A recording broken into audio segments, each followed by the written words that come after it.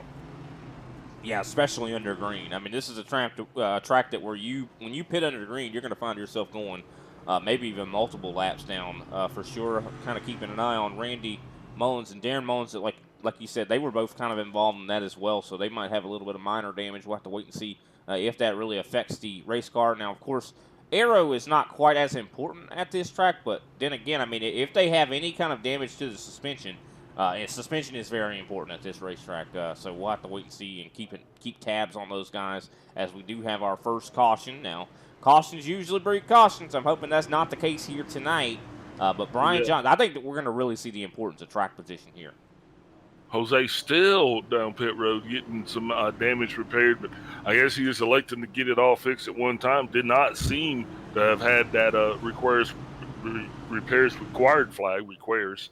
Don't even know what that is, but sounds like a dessert. Requires. Yeah, we'll be watching out for him though. Yep, there he is. He's off on the way, Brian. Well, good to see that as the pace car is going to be heading down pit road, so he's going to be coming out with a hungry, train of race cars going to be coming out. So hopefully he is able to get caught up and not go another lap down. He's already 1 lap down. Green flag is out once again here. Brian Johnson wasting no time, and here comes Brandon Passalacqua. Of course, shoe on the other foot for Brandon Passalacqua. He started on the outside, and it shows how weak that outside line is here at Martinsville. You really want to be on the inside, but it looks like Parrish is able to get enough of a restart. He's able to slide down in front of Passalacqua. What a restart there for the 66. Yeah, but that restart wasn't so good for a lot of other drivers within the line. It was a big checkup, got a little bit of a slinky effect going on. We're just watching the guys further back in the pack. Everybody seems to be in line now watching that 77. Ryan Strunk as him and Josh Schaffner try to sort out which way they belong. You said you were also looking out for the Mullins father-son duo. That 64, though, of Darren's back up in the top 10. Josh Schaffner sideways going to bring out the second caution here tonight. See him right here. Let's see exactly what happened here to Schaffner. Doesn't look like a lot of damage on that race car. I think it's just one of those racing incidents.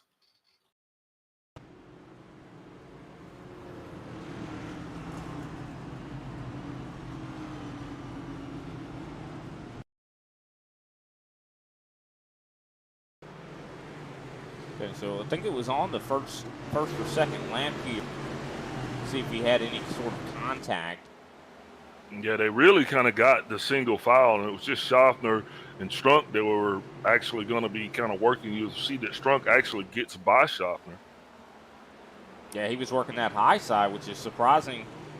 You also see J.C. Evans back in the back having some issues. As you watch John Schaffner, I think he's still fine right now. Looks like, oh yeah, the 54 comes in, locks him up a little bit. He doesn't get into him.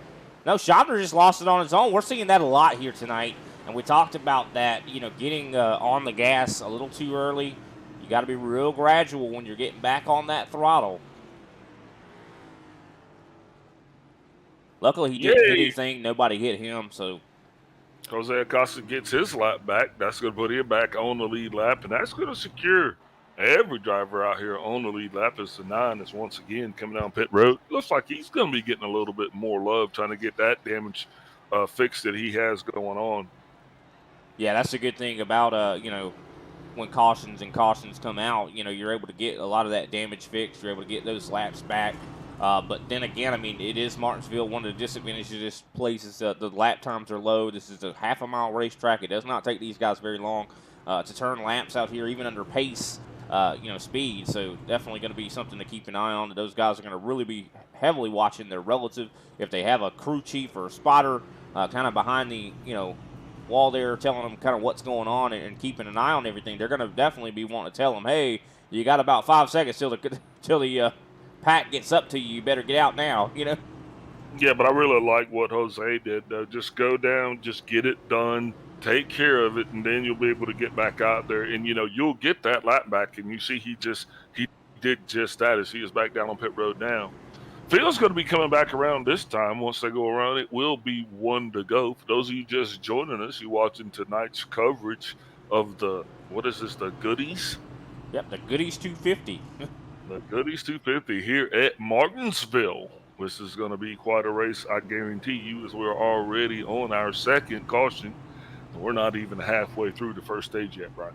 Yeah, definitely. We still got a long, long way to go. And, of course, these drivers are already, I think, hitting the ground quite aggressively. You see a lot of drivers definitely been putting the gas pedal down. It seems like some drivers just having a hard time getting the pedal down on the exit. So that might require maybe some adjustments to the race car to make that, maybe those rear tires dig a little bit more into the ground. Maybe, because you want your car to be, I'd say, very stable and, gripping on the exits at a place like this. This is all about really getting to the throttle before everyone else at a track like Martinsville here. As the green flag gets ready to come out.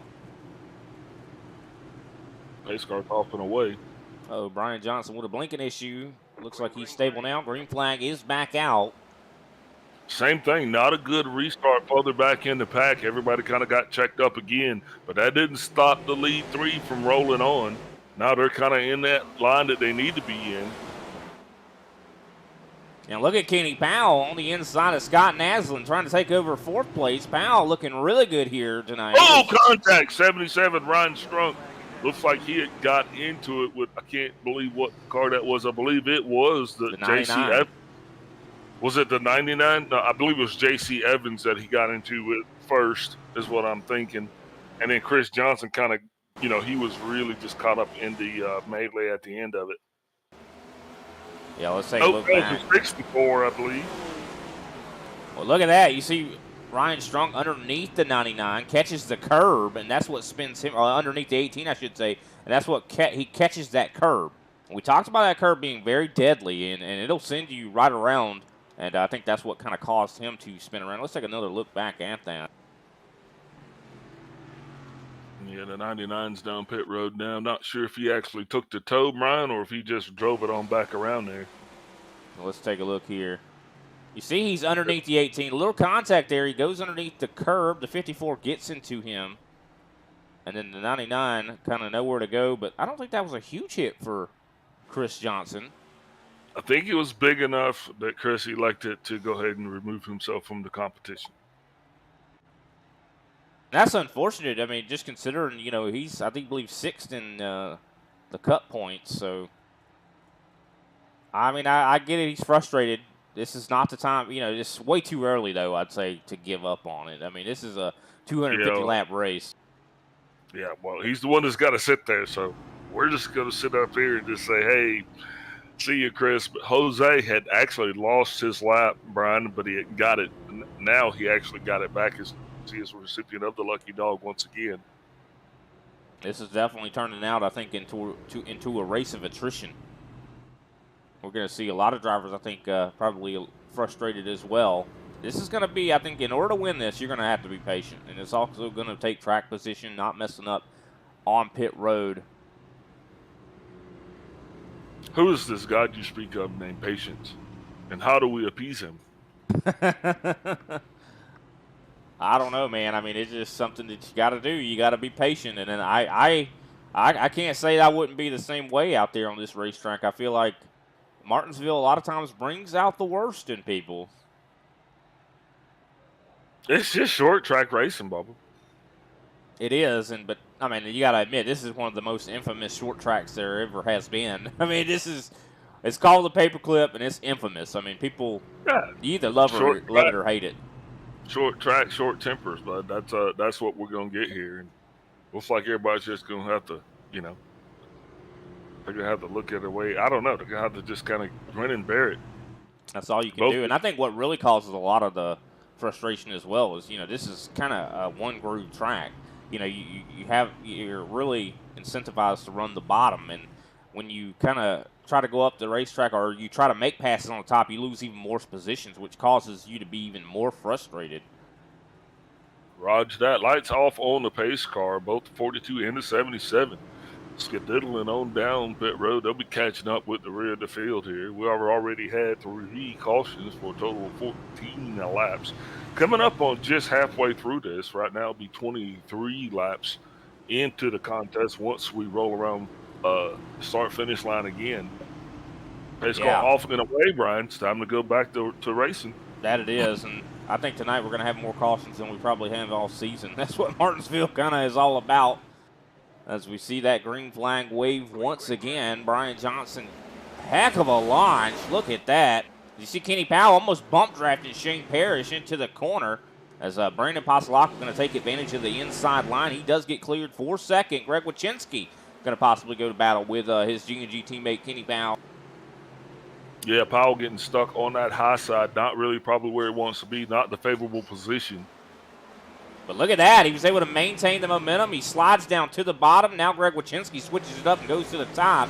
That could open the door for Naslin. Now we know, even though Kenny Powell and Greg Wachinski are really good friends, they've had some history here as of late. They've been ones that have had almost magnets for each other, it seems like. The 64 looks like he slides high around the outside.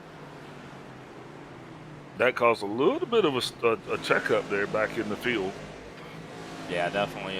Luckily, they did keep it pointed in the right direction, but it did cause, I'd say, a little bit of a split. As look at that, the 54, Randy Mullins, really quick. He's able to really rotate that corner very well. He's got a very smooth middle. Now, that's what you want to have here at Martinsville. You want to really have that car set up to really be smooth through the middle of the corner. That's where you're going to make up a lot of your time. As speaking of father and son fighting each other here.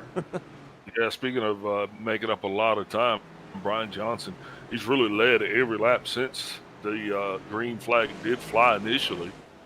Looks like he has got that dialed in, but that just speaks volumes about that G&G team, Brian. It looks like they are 4 of the top 5.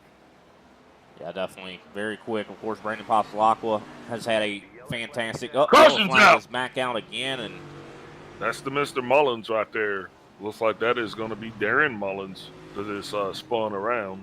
Yep. Yeah, him and his son Randy, they were playing, a little cat and mouse there, running around each other. Maybe looks like he just got a little bit out of control. Take a look back at this. The 64 did drive it hard into the corner there a little bit earlier on as well. Oh, I think he got a little bit of help. 54 helping him around. And thank goodness there was no other contact with him, because that had the potential to be a dandy right there, Brian. Yeah, I mean, we saw about 5 or 6 cars having to avoid him as he was sitting in the middle of the track. He's barely going to avoid going a lap down. So a couple of things are actually going to start to transpire here. Number one, with these guys actually having as many cautions as they have, because right now you got to think about it. We're almost 50% of this being run under caution. So eventually we're going to get to racing. I think that's going to be a little bit later on in this stage here, and I think that's when all the marbles are going to start to shine. So at some point, drivers are going to start to get their space, and they're going to be hammering down here, Brian, trying to get those stage points, because that's where they're going to make their money here tonight. Yeah, of course, we always talk about that, and you know, I hate to keep always talking about it, but I mean it's so important to discuss it. How important these stage points truly are. I mean, we've seen it time and time again that that guy that wins both stages and maybe even finishes second or third in the race, he gets more points than the winner. So you know that's going to be very important for Brian Johnson to maintain this track position right now. Of course, like I mentioned before, only 4 sets of tires down in the pit, so these guys really have to pick and choose when they go down pit road. I mean, 250 laps is a long way to go. I'm wondering, kind of going towards the future, the last stage, is that going to require these guys maybe taking a pit stop for, I don't know if they're going to have to pit for gas, but tires could be important enough to, maybe require that. We'll have to wait and see. But, I mean, we talked about it before, going down pit road, that is a hefty choice that, you know, if you make a decision to pit under green, you're going to find yourself going a couple laps down. So I think for the most part, everybody is going to avoid pit road like the plague if they're under green. Oh, yeah, absolutely. There would not be a reason that I could foresee that's going to force us to have a green flag pit. Number one, we're going to have green flag laps, and that's something that just seems to be, you know, a little bit of a challenge here tonight, just being honest. Lights off on the pace car, 1 to go. We'll be going green flag racing here. 32 of 250 in the books. Yep, still 17 drivers on the lead lap. As we see Brian Johnson come up to the Geico restart zone. He's gotten awful good at these restarts. Shane Parrish with a fantastic start. Really takes advantage of Brandon Pasalacqua. But look at Pasalacqua fighting hard on the top side. Now, when it comes to Martinsville, it's very difficult to make that top side work. The only chance you really have to make it work is on the restart. Look at Kenny Powell send it in. This guy is definitely driving it very hard right now. Oh, and looks like the 9 right there, J.C. Evans, is going to be a little bit loose, hit that inside wall, though. No harm, no foul. Green flag racing is going to continue. Brandon Pasalacqua completely sleep, though, on that restart, Brian. That caused that whole top line to kind of check up a little bit. Yeah, that it did. Greg Wychinski able to move up to the 4th spot. He gets by, I do believe, Kenny Powell. Here comes Randy Mullins, son of Darren Mullins, of course, who had a little bit of issues with his father just a little bit ago. He's now up into 6th place. Of course, he's got Scott Naslin there behind him. I think this is going to be a race of just pure survival. I think that if you're able to just make laps and mind your own business and not get involved in things, you're going to have yourself a little bit better of a day.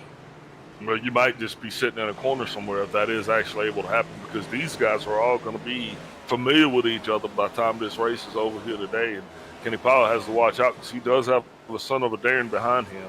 And the 54 is kind of already gave his daddy the horn, so it just be a little bit of time before Kenny Powell gets to bumper himself. Yeah, I mean, and the good Lord says that you're supposed to honor your mother and your father. Well, if he ain't doing that, who's to say he's not going to turn that 24 around, right? Yeah, you got to hold your mouth right, though. And here we go. I do believe 13 remain here in this stage. Hopefully we'll get us a good green run to the end of it. Kind of figure out what these cars are doing. Yeah, Alexander Carr, I do believe, battling with, I think that is his father, Greg Carr. I'm going to tell you what, Brian Johnson, though, definitely has the hammer down, and he is slowly reeling in that 64 of Darren Mullins. Love to see this, though, about the ISCA. You know, we got father and sons, we got brothers. We got a whole lot of family out here. Oh, yeah, especially after races like this one tonight. It's going to be brothers and mothers and everything else called in the pits, I'm assuming, before it's over. Yeah, that's a good point. You know, we just had Easter here recently. Sons. You're going to have sons. Yeah, next holiday, they might not be talking to each other very much. But, yeah, look at Brian Johnson go. He's out to 1.5 seconds. That's the biggest lead we've seen so far, and he just really started to quickly catch up to Darren Mullins. Could be the first victim we see go a lap down on the racetrack. I believe that is going to happen. That is going to come to fruition. So Mullins just not having a good, solid day here, man. He'd already been in contact a couple of times, so I think he's done hit more than just himself. He is kind of slowing down the leader, but I don't think that's going to be intentional. It's just going to give us a little bit of a foreshadowing, if you will, about how this race is going to look. Because right now, Brian, we have finally got ourselves into, maybe a 10-lap run or so, and these guys are stretched out. I mean, they're aired out pretty good. Yeah, for sure. And this is, I think, like you said, foreshadowing. I think you're right. I think you're right on the money. I think that lap traffic's going to be a factor at some point, which I think it already is. I mean, we're already seeing that be the case. And at a single groove racetrack, it becomes even much more of a factor. I mean, Darren Mullins is not getting ready to go a lap down for no reason. I mean, a lot of times, your car is handling poorly. That's the reason you're getting ready to go a lap down. He didn't catch you because, like you always say, he didn't catch you because he's pretty. He thinks you're cute, Yeah, catch you because you're cute. I mean, you see, he's right on his keister there. And the thing is, like I was saying about the handling, he didn't catch you because he thinks you're cute. It's because you're handling poorly. And at a track like Martinsville, when you try to go high to let a driver go, a lot of times your car's it doesn't handle that good up there. Yeah, and you got to look at the lap times, though, because Darren really is not a bottom of the barrel kind of guy. No, I mean, not at all. He's a front runner. And I think right now he's kind of got his groove going. I don't know if he's necessary. He is running, his lap times are faster than that of the second, third place cars. Plus, to boot, he's also on fresher tires. Yeah, and I think a lot of it as well is that he saw that 4 kind of up in his rear view and just was like, hey, I got to do something here. I can't, I got to pull away. I can't go a lap down here. And so it seems like it's working out well for him. Yeah, with 3 laps to go, what is happening is they're transferring that pressure right there to the back of J.C. Evans. And the 25 and Al Kozlowski going to be door banging right there. That's going to be Greg Carr and Kozlowski. That's going to be the battle for 10th place, which is the transfer spot. Kozlowski sneaking into the top 10, trying to get his hands on some of those stage points as well. Yeah, that he is. He's one of those kind of rough and rowdy types of customers. And now he's on his way. I don't know if I'd want a door bang with a guy that has a gun on the side of his car, though. And here he comes now, giving the bumper to the 29 of Mr. Sanchez. Sanchez doing everything he can to maintain his position, but Kozlowski's got the 42 of Jose Acosta coming also. Now, understand, only the top 10 points pay. Oh, Kozlowski washes up. That's going to take him out of the and he spins it into the 25. Oh, that's going to bring out the caution, because I do believe it was almost time for the cautions. This is going to be the stage caution regardless. Greg Carr, unfortunately, going to find himself with that big old repairs required flag. Man, I hate that for Greg Carr. Started out really well in this race and just Al Kozlowski gets loose off the corner and takes the 25 with him. I mean, that was nothing Greg Carr could have done. I would like to even look at the cockpit there for Greg Carr because he had no clue this was happening. Yeah, I mean, he just got jerked up out of his sleep. Oh, there's a whole lot of ruddleage going on down there on the racetrack. Not sure what's happening. I mean, we got some serious, it's a melee going on there. We'll have to figure this one out. What's going on now? I think the drivers were not certain about the pit order. So, therefore, they were kind of like, where Kenny Powell was at, it was kind of a, I don't think we can pit here. So he actually stopped, and there was actually quite a bit of confusion there. Really? Where half the field was kind of like on the track, and the other half was trying to get down pit road. So interesting. So maybe some guys, a little bit of miscommunications when it comes to the race control there. Yeah, I'm hoping that's what it was. I don't think there's a reason why these guys would be playing, fatal games with strategy here. But it looks like, you did get quite a few guys that stayed out. Looks like we got at least 5 guys that stayed out. Now, we know Darren Mullins is going to stay out because he had already pitted and took tires. But we got Scott Naslin, Jose Acosta, Kozlowski, and Schaffner. I don't understand how Al Kozlowski's still out on the racetrack after that hit.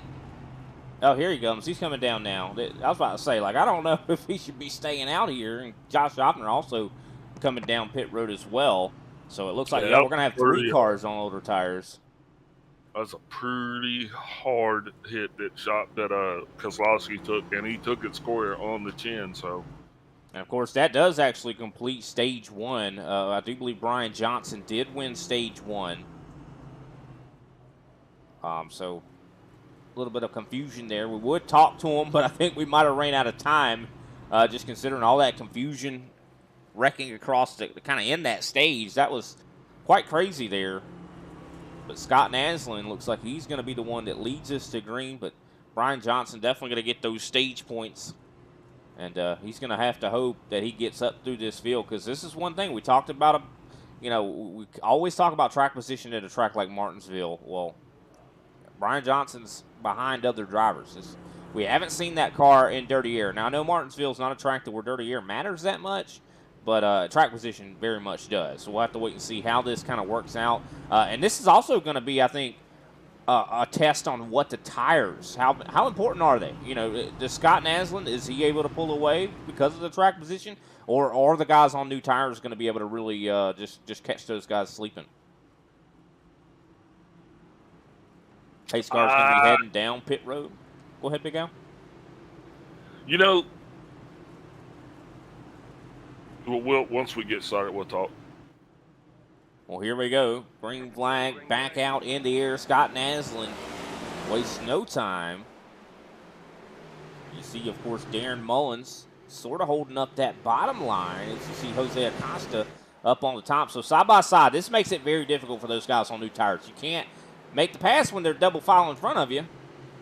Well, yeah, and we've already seen the two guys that are in front of the 4 have already kind of. Oh, the 9! J.C. Evans lifts up off of all 4 tires, almost flips that vehicle. This is more. I don't think this is a race. This is more like a WWE match. Ooh, that car has definitely seen better days. But now, J.C. Evans, though, honestly, I mean, he has been in quite a few conflicts here tonight. He's been the punching bag. Let's see exactly what happened. You see the 18's underneath the 9. And, yeah, he just got loose. Oh, and look at that. Oh, my goodness. We got to look at the view from the 77 there, Big Al. I bet he got a mirror or a windshield full of the 9. Man, he's just leaving car parts everywhere. Look at this. Watching through the 77 Ryan Strunk's view here. Look at that. I mean, he literally drove underneath that car. Some of the tires were all over his windshield. I definitely think he got some damage out of that. Well, the 25 now has got his damage meter. He is now done with his required repairs, should he elect to continue in the contest. I do believe the 9's going to be done for a while, and we see the 77 is still down on pit road as well. What's that? We talk to J.C. Evans. What do you think? Give him a chance to talk.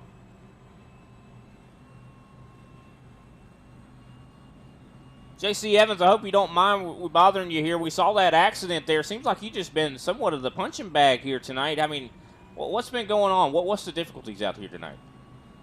Well, like that lap 2 incident I had hitting Jose Acosta, it kind of like messed up the front end of my car a little bit, so it was like really loose. So I was like trying to just hang on to it to like stay on the lead lap kind of thing, and just hope that I could like slowly get it fixed as the night went along. And I even made an adjustment to tighten it up, and yeah, nothing worked. Yeah, it definitely seemed like it. I mean, and I think all 4 tires of your race car lifted off the ground, and Ryan Strunk got a windshield full of your car. I think some of your tires actually went over his windshield there, and the damage model just tore your car all to pieces. Do you have any hope of getting back in this thing, or is that going to be done it for you tonight? I'm going to get this all repaired up in 8 minutes, and I'll head back out and try to do some more laps. All right, well, glad to see you're, at least determined and not going to give up. You never know what could happen. We could see some drivers that don't make it to the end of this thing, and maybe you could get some of those positions back. Of course, every point matters out here, JC, but we appreciate your time. Who can we shout out to here tonight? Big shout out tonight is the name on my car, Brady McDonald. He's a 10-year-old kid who passed away back in January. And I'm a friend of his mom, Erin, and that whole family has been grieving ever since. And just to have the honor to put his name on my car each week and do this, it's an honor. 100%. Definitely heartbreaking for sure, and glad that you're carrying the torch and keeping him. We'll keep everybody in that family in our thoughts and prayers. Thanks for your time, JC, and hopefully your damage gets fixed quickly. But we're getting ready to go back green. We'll talk to you later. Yep, thank you. That was JC Evans, driver of the 9 Machine. Definitely a heartbreaking story there for sure. As the green flag is back out in the air, Scott Naslin wasting no time. Jose Acosta with a pretty good start. Darren Mullins, more contact. And there goes Costa right around in front of the whole field. Oh, and look, Sanchez, man, just could not get out of the way of that. I'm going to tell you, awesome job, great checking up, especially by the 4-car, Brian Johnson. He could have been right in the midst of that, and everybody behind and around him did an awesome job. But by the time Mark Sanchez came along, it just looked like he was just a magnet for the 42. Yeah, well, from what I can see there, it looked like Jose Acosta cleared himself. Thinking he was clear and was not. He was not clear at all. Darren Mullins was underneath him, and like you said, unfortunately, Mark Sanchez truly paid the price.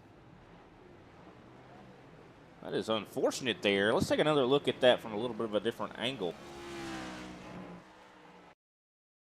Look, you're going to have all kinds of situations like this. This is just guys that are literally fighting for position. I mean, look at that, though. I mean, I think he was trying to come down on the 6, or, thought he was going to be clear, and unfortunate there for Mark Sanchez. You hate to see that for that 29. He was been running good all day, top 10. Well, you also got to hate it for Jose, man, because here he is. This is the second time that he's kind of got caught up in something that really wasn't his fault. I don't know about that. I got to disagree with you on this one. I think that was completely Jose's fault there. Well, we got to agree to disagree. I just think Jose was there. Well, you see Darren Mullins, he's as low as you can go. He can't go any lower. Look, if I don't find fault in somebody other than Jose, Jose's going to have a little bit of a come up. That's true. You're right. You gotta rest on Jose, because a lot of times, we get on him quite a bit. We do. Well, yeah, one of us has got to be on this side. It's just like having jacked up kids. You still got to love them. That's right. Yeah, you're right. Mama loves you, even though she knows you're wrong. That's right. 100%. Can't give up on your kids. Yeah. Looks like I think he's going to barely stay on the lead lap along with Mark Sanchez. Scott Naslin is in the lead. Darren Mullins for second. Brian Johnson has worked his way up to third, so he has definitely taken a slow march to get up there and possibly get up back to the lead. He's kind of been held up just a little bit, and the cautions haven't helped a lot. But right now, I think he's just got one car in front of him there with Scott Naslin. Well, Darren Mullins has been out for quite a while as well. Now, Jose should get the wave around here, and that'll put him back at the end of the lead lap.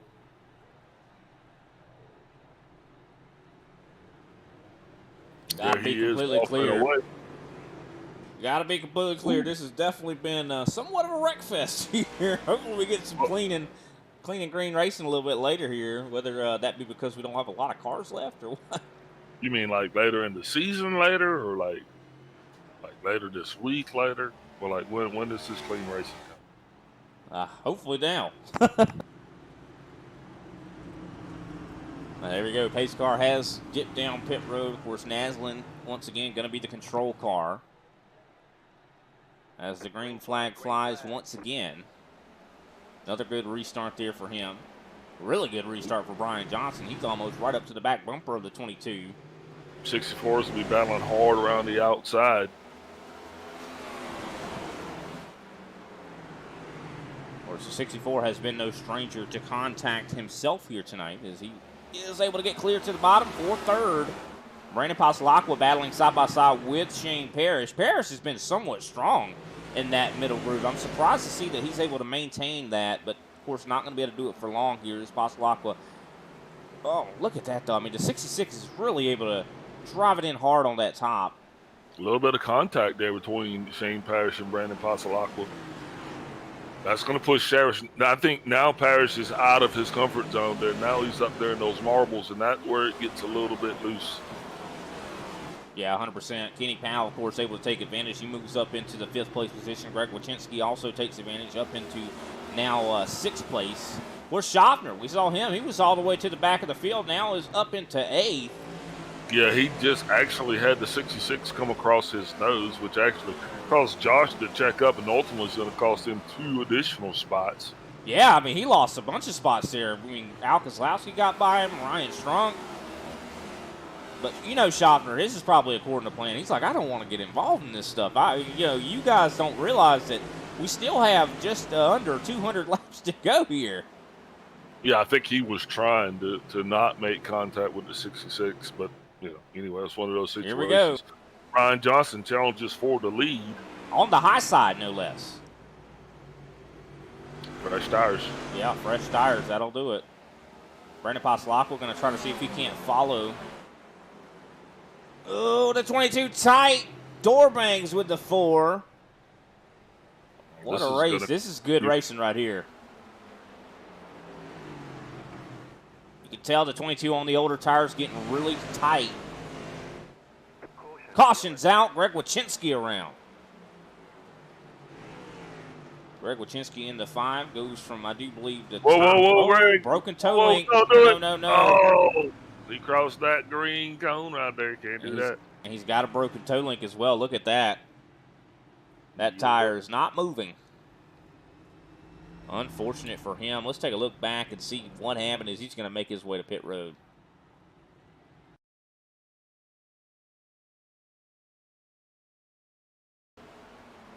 Taking a look back at this. Of course, he's got Shane Parrish right behind him. Does he get any help?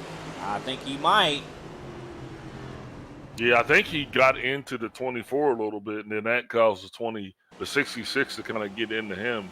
Yeah, I think so. I think he was checking up for the 24. You see that? Yeah, Kenny Powell locks his tires up. The 5 checks up to avoid hitting him, and the 66 and I think the just 5. No. I think the 5 was already halfway around by the time Shane Parrish got to him. I think at that point, Wachinski was already really losing it. I'm surprised this broke his toe link. Wonder, like, this was not a hard hit. Oh, I think it might have been right there. That contact with Darren Mullins might have broken it. And Darren Mullins, once again, I mean, he's going to get in trouble for fighting. I mean, I think we're going to end up having a bare-knuckle brawl after this race. I'm telling you, I've always been a proponent. I think that in NASCAR races, iRacing races, we need to put an octagon or a boxing ring right in the middle of the track. And after the race, if you got a problem, go ahead and step into the ring. I think that's more entertaining than the race. Watch the drivers fight at each other. Yeah, I don't think you'd have a lot of takers on that. They'd be like all acting all mad and stuff like that. And they'd be like, no, man, it's all right. Yeah, we don't have to handle it that way. We can use our words. You know what I mean? 100%. Brian Johnson, though, before that caution, did take the lead as we're 78 laps into the Goody's 250. And I'm telling you what, like I said, I think that a lot of these drivers are going to be wanting a Goody's or maybe it's a stiff drink. I mean, these guys got to be starting to get frustrated, and they still have a lot of racing left to go. I mean, this is by no means anywhere close to being done. But I'll tell you what, I've been loving it all. I mean, I feel like we're over here watching the gossip columns, the TMZ report over here, just because these guys are all, there's a lot of drama is what I'm trying to say. You know what I mean? I wish I could be a fly on the wall and hear some of these guys. A lot of action still going on down pit road. And we do have, I do believe, only 13 drivers that are on the lead lap. J.C. Evans is back on the track. It looks like they attached that front bumper back on. Yeah, it looks like the only 2 cars that aren't going to be rolling with us now is going to be 25 of Greg Carr and that 5 of Greg Wachinski. Look at the car. Look at J.C. Evans. That car doesn't look bad at all. I guess somehow they were able to put that front bumper back on. Yeah, I saw some chick dragging it down pit road. Hey, well, good on her. She earned her money tonight. Well, here we go. Green flag is back out once again, ladies and gentlemen, and another start from Brian Johnson as he slides up to make sure he can get the best entry into turn one. Of course, Scott Naslin kind of hung up on the top side. Kenny Powell side by side for third with that 22.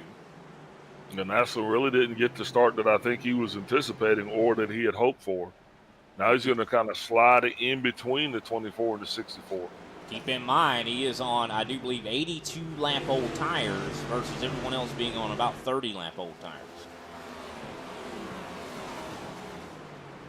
You do see, I do believe, Josh Schaffner. He's on about 2 lap old tires right now, so they just came down pit road. Oh, Naslin. I'm sorry, Shane Parrish. Shane Parrish and Mr. Mullins there going at it, daring tight. They are going at it, playing a little bit of bumper cars out here at Martinsville. And we told you, ladies and gentlemen, there was going to be contact. There was going to be some door banging. There's going to be some bumpers beating. I mean, it's going to be rough. Now, Darren's been driving pretty hard all night, so no surprise there on this one at all. Keselowski, he got smacked around a little bit earlier, as did Schaffner, as did Sanchez, as did Strunk. So a lot of these guys got a little PTSD here at Richmond, you know. Oh, yeah. There's definitely been a lot of beating and banging here at Martinsville, 100%. I mean, these guys, like you said, been getting smacked around. There's been a lot of physicality to this race here, and I don't think we're done with that aspect, as well as I do believe 85 laps in. Of course, stage 2 does end on 115. As Brandon Passalacqua is starting to put a lot of pressure here on Brian Johnson. He's right there on his keister. Well, now this is that time in the race where they can do just that, where they can race. And Brandon has to be assertive. He cannot just let the 4 kind of get through this thing unscathed and be pressure-free. Because the 4 did pit and kind of drove back through the field. So it's going to be very imperative on Brandon to put as much pressure as he possibly can on the Brian Johnson for the remainder of this contest. Yeah, now, and these guys, Brian Johnson and Brandon Passalacqua, they have been all season long essentially the top 2 in a lot of ways. I mean, they have been the class of the field, and a lot of times that does kind of cause a little bit of issues, a little conflict. But I think that they have always driven each other with a ton of respect. And that's one thing about Brandon Passalacqua. I've not heard a bad word about him. He is so fast, but so clean as well. Okay, I mean, they drive each other with respect. And I think that's an important distinction, as they are even possibly going to be coming up on J.C. Evans. Oh, no, they're coming up on J.C. Evans here. That's going to happen here sooner than later. J.C. Nutt. That could help out Passalacqua. Go ahead. Yeah, J.C. not turning the fastest of lap times right now. He is turning almost 21-second laps here. So these guys being in the mid-19s, I think they're definitely going to catch him sooner than later. Yeah, and of course with the damage that he has, even though the car doesn't look too bad, I'm sure that it is definitely affecting his pace. As we see Shane Parrish now moves up into 4th. He's able to get by Scott Naslin. Naslin on the older tires in the field, oldest tires. Yeah, but in his defense though, there's almost 40 of those laps are under caution. Yeah, 100%. And I'm not blaming him at all for making this decision to kind of stay out. I mean, track position is very important, and tires are a limited resource. So I mean, he might have an extra set later, and that could come in handy. I mean. We're all making our way past J.C. Evans now, so he's going to stay high on the race surface, let these cars pass by in the middle. Yeah, good on him to kind of let them go. J.C. being the first, official car to go a lap down here in this segment.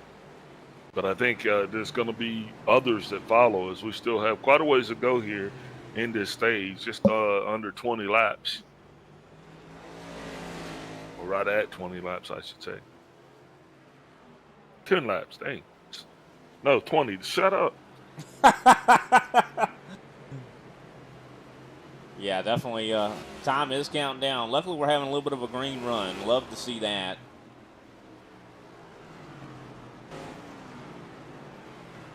A lot of battling going on. Mark Sanchez and Randy Mullins right now.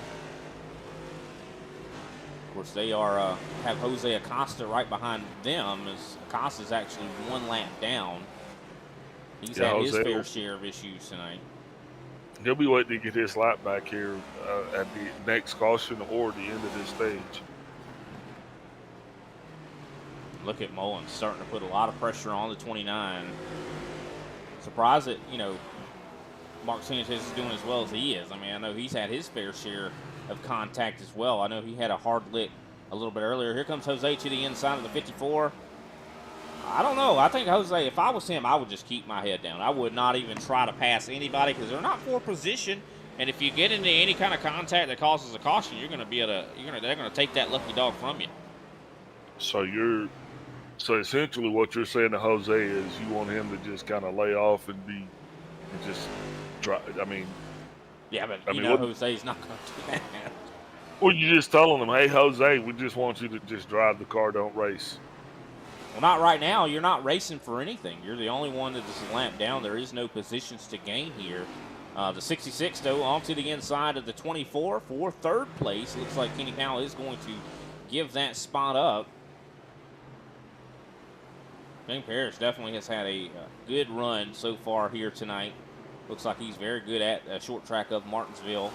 And, we talked about Scott Naslin being on such old tires, but he's doing good. I mean, he's still in the top 5. He's got a little over a second back to Darren Mullins right now. Of course, Darren Mullins and Al Kozlowski battling hard. Yeah, Al Kozlowski definitely getting a little bit impatient there with Mullins, but as he accelerated coming out of turn 4 that last time there, I think it got a little bit loose. Not a lot of clean cars down here for sure. You see damage on the 77 and the 88. Greg Wachinski making his way back onto the race surface. Good to see that. So it looks like they've got that toe link fixed. So he's 25 laps down now. Good to see a lot of drivers actually coming back out here and finishing this thing off. Yeah, you can't give up. I mean, especially with how the points are in the ISCA, you give up, that is going to be a hole that you're going to have a hard time climbing back out of. Look at that, the 77. Here comes Ryan Strunk to the inside of the 88. It looks like he will make that pass. Well, good job for the 77, for Ryan Strunk. I tell you, he's been one that has been improving by leaps and bounds all season long. We always see him as the one that we always talk about, oh, he burns his stuff up too much. But I think that he's gotten a whole lot better about that. That was you saying that, by the way. Oh, I know it was. I definitely was the main one that would say stuff like that. And, I think for a while it was true, but I think that he really has shown that, he's capable of adapting and learning and adjusting. And it looks like Paul Olson, though, might end up going a lap down here. They've got to give Paul Olson a shout-out. I do believe last week he got 2 top 10s, a 10th and an 8th place, I should say. So, he's probably hoping that he can keep that momentum going. He's not that far away from it, 13th, of course, but he is maybe in danger of going a lap down. There he goes. He is now a lap down. But kudos to Paul, though. I mean, he's definitely out here doing, Mr. Olson definitely doing everything that he needs to do here today, Brian. This is just those guys that are up front. I mean, they're putting on a little bit of a clinic, if you will. 100%. Brian Johnson has led the majority of the laps out here so far tonight. Yeah, he and Brandon Pasalakwa definitely seem to have this thing kind of figured out now. As of late, Shane Parrish has been on a good little run as well, as he is now currently up in 3rd place and going to continue his quest to get up to the front. But as of right now, podium's not too bad. Not at all. Have a little bit of an in-car camera here for Brandon Pasalakwa. We see that he is just completely focused at the moment. He's got about a second up to Brian Johnson. This is a track that takes, I'd say, every bit of your focus. I mean, you don't have a whole lot of time to think or anything. You got to hit your marks. I mean, you have about 5 seconds on these straightaways before you're entering the corner once again.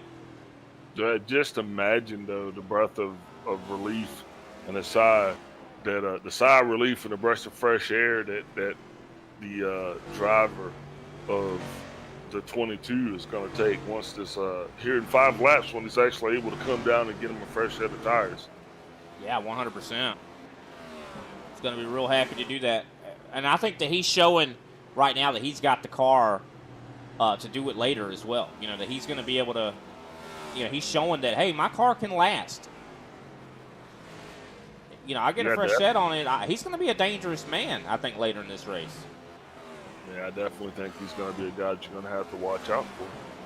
100%. He's going to be one that's all up in your rear view, that's for sure. Or maybe all up in your windshield in front of you. You see Ryan Strunk, though, has done a great job. He's now up to, I do believe, 7th, right behind Darren Mullins. Of course, he does have a little bit of front-end damage as we're coming up on 3 laps to go here in the stage. I love Martinsville, though. I wish we were racing here at night, though, Big Al. Because, I mean, you can see it still in the corners if you look at some of these cars, the tire, the wheel well, I should say. The brake pad's glowing red. But I tell you, when they have a night race here at Martinsville, it is a lot more apparent, almost like a neon red. See Greg Raczynski, of course, 25 laps down. He is coming up to the rear end of the 77. This is actually the shortest lap on the official schedule. Now they got the Coliseum. I think the Coliseum weighs in a little bit shorter distance than this one. I think it's like, what, a quarter mile at the Coliseum? And this is just under a half. Yeah, this is, I do believe, 0.49 miles, which, I mean, it doesn't look like it's that short. I'll tell you, Martinsville, I mean, and the lap times isn't really indicative of it being that short as well. I mean, these guys hitting 19, 20-second laps. Brian Johnson, though, has caught up to Josh Schaffner and is getting ready to possibly put him a lap down. Of course, waiting on Randy Mullins, the 10th place car, to cross the line. Schaffner going to be hoping that he doesn't go a lap down here. Caution is out. Brian Johnson, your stage 2 winner. Brandon Poslak was 2nd. Shane Parrish in 3rd. Kenny Powell 4th. Scott Naslin in 5th. Darren Mullins 6th. Ryan Strunk in 7th. 8th place Al Kozlowski. 9th Alexander Carr. And 10th Randy Mullins. And already these guys heading down pit road. We're going to take a short commercial break. We'll be right back and we'll talk to Mr. Brian Johnson.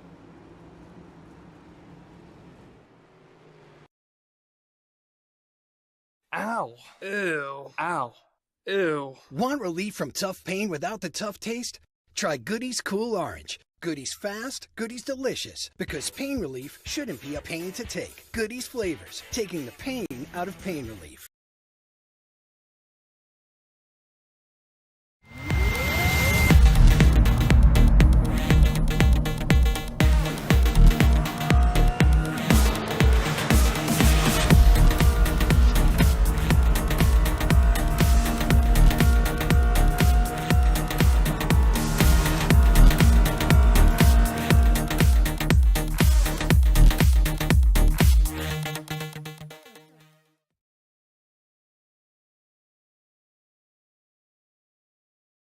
Mr. Brian Johnson, we got you up here in the booth. Big Al is standing by with our Stage 2 winner. Of course, we didn't get a chance to talk to you in the first stage. Big Al, you got it.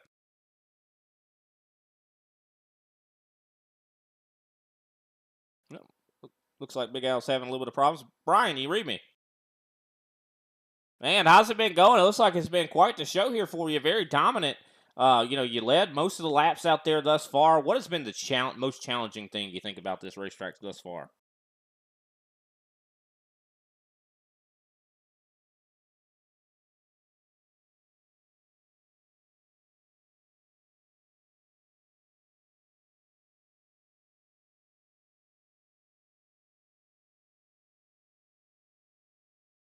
Yeah, now lap traffic seems like it has been kind of a difficult thing, and because this is going to be the longest stage, do you think that's going to be a big factor?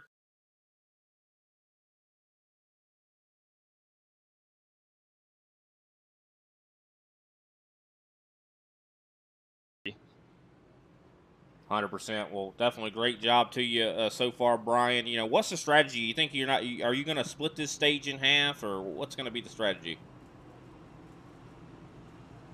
Keep that underneath your hat? I'm going all the way. I'm going all the way. That's the plan. So I'm going to stretch it out. I don't plan on pitting again unless there's a yellow about halfway. But yeah, we'll stretch it out here. Well, very much good luck to you. Of course, you had a dominant race so far. Who can we give a shout out to before we let you get back to it? Yeah, shout out to Buck Kicker, Southern Spiral Pipe, Kenny Powell for putting this thing on, and you guys up in the booth. All right. Well, thanks for your time, Brian, and good luck to you. I'm sure we'll hopefully be talking to you a little bit later. Thanks, guys. Of course, that was Brian Johnson, pace car down pit road.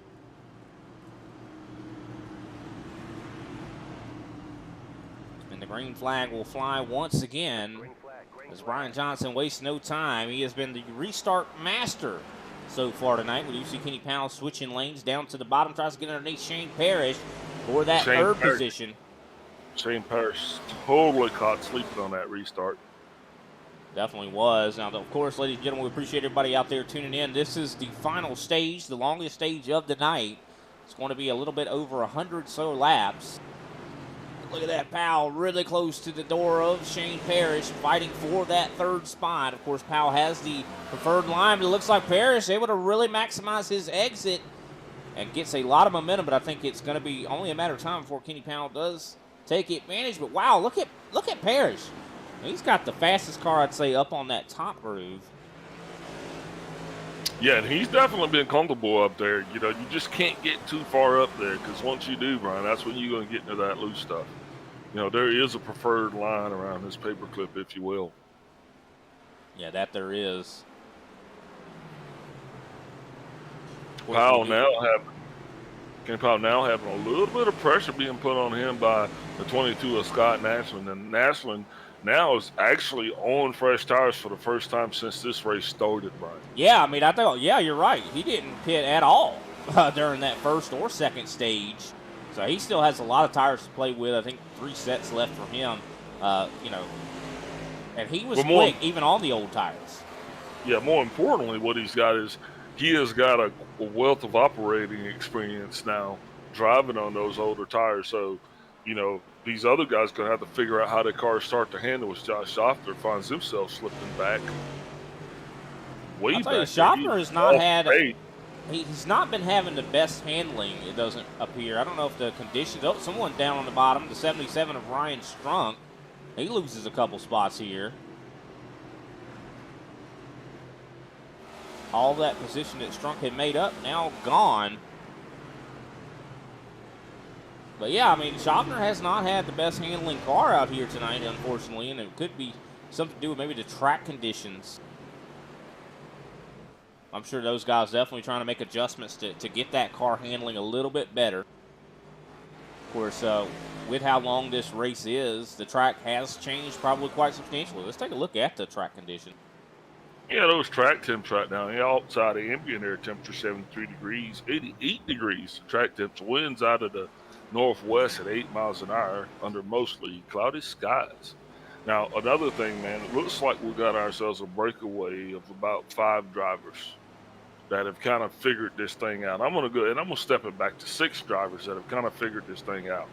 Now, the 64 Mullins, he can take himself out of this group real easy by simply doing some of the stuff that he's done already earlier in the event where he's kind of spun out or kind of like lost it.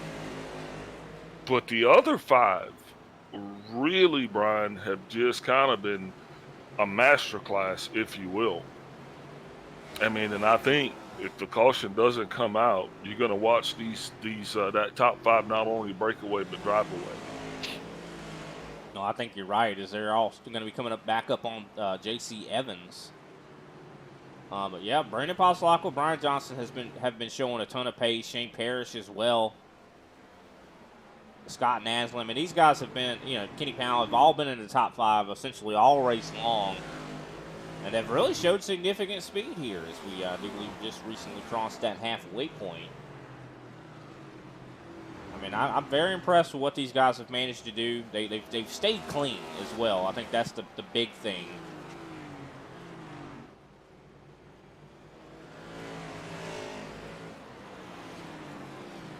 Also, you know, got to say I'm impressed with Alexander Carr. I think this is one of his best runs we've seen from him in quite a while.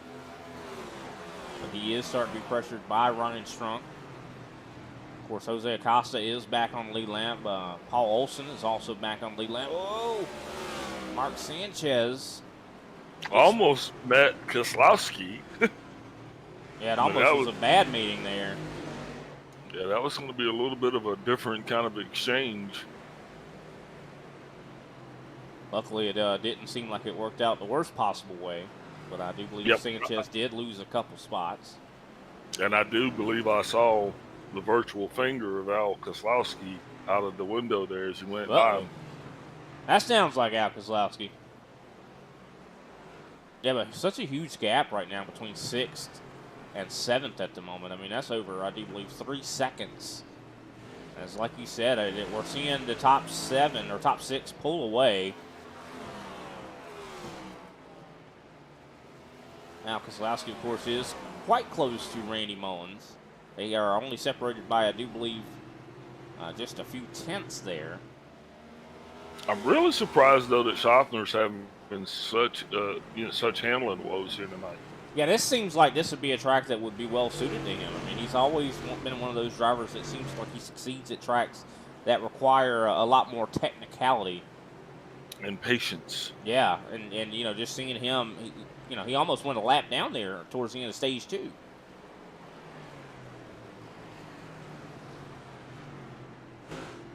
But luckily, we are having some clean and green races. Of course, this is the other side of the coin from what we saw at the first of the race, or the first stage, and the second stage. We saw quite a number of cautions. It looks like we have a quite clean and green race. Of course, we've got 14 drivers still on the lead lap. Shane Parrish, I think he's a factor right now. He's about a second back from Brian Johnson, about a half a second back from Brandon Pasalacqua. He is catching that 6 machine.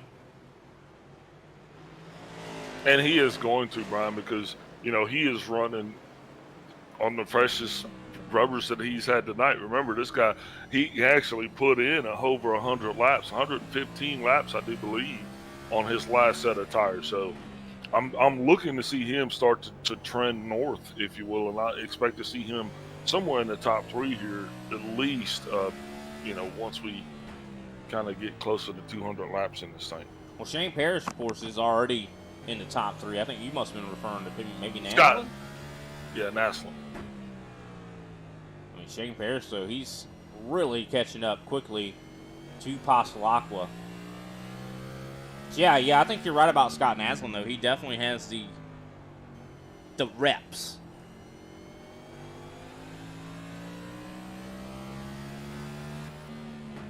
Love this cockpit camera here where you got from the inside of Shane Parrish's race car. You just see how smooth you got to be. This is a track where smoothness is rewarded. You can tell, and this is also a track where I'd say the definition of a rhythm racetrack, because I mean both sides of this place are pretty much identical, 1 and 2 and 3 and 4.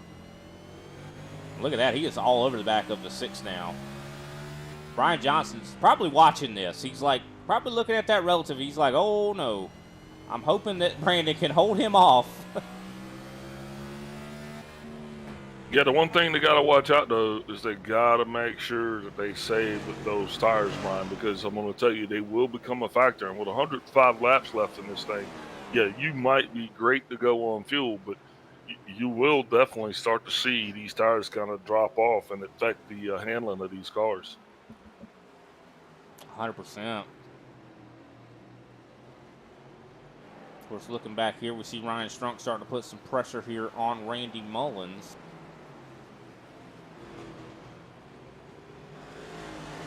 Ryan Strunk, of course, did have he was ahead of these guys, but had an issue. And here he goes to the inside of the 54. I'm going to see if he can't work his way up to 8th, and I think he's going to be able to do it. Also a little bit closer to the front here, Darren Mullins just got by Kenny Powell. And he now enters the top 5. As we come up, I do believe, 2 laps away from 100 laps to go.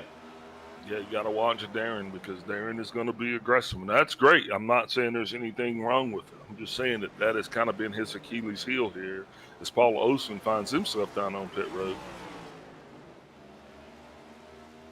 Yep, Paul Olsen on pit road.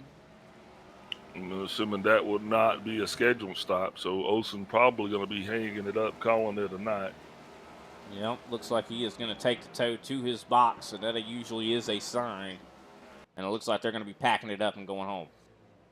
It's just I kind of knew that because they had turned the grill off and started cooling all that stuff down earlier there, and I'm like, well, if the grill's cool and they're packing their stuff up, just a matter of time before they'll be sliding that car in the hauler.